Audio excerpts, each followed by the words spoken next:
તો દિવાળી એક માત્ર એવો તહેવાર છે કે જેમાં આપણને આપણા ફેમિલીની ઇમ્પોર્ટન્સ આમ દેખાય કે લાઈક ફેમિલી હોય ને આપણે ઇન્ડિયામાં હોય તો કેટલું આમ સારું. બાકી દરેક તહેવારમાં આમ એક દિવસમાં જતો રહીને ચાલે કે ભાઈ ઠીક છે તહેવાર આવીને ગયો, પણ દિવાળીમાં ઇન્ટરનેશનલ કન્ટ્રીમાં રહીએ છે એમને આમ દિવાળી આવે એટલે આમ અમારું શરીર શું અહીંયા હોય પણ મન તો અમારું ઇન્ડિયા જ હોય.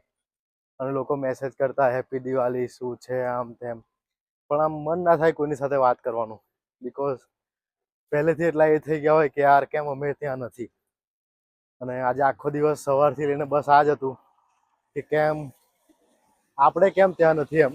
અને આવું કે મને થોડું ડિપ્રેશન જેવું લાગે કે થોડું સારું ના લાગે તો હું જે આપણા ભગવાન શ્રીરામ છે એમના જીવનનું બધું હું વાંચતો હોય. તો અત્યારે વાંચતો હતો એમાં મેં એવું વાંચ્યું કે ભગવાન શ્રીરામને પણ 14 વર્ષ થયા દિવાળી સેલિબ્રેટ કરતા.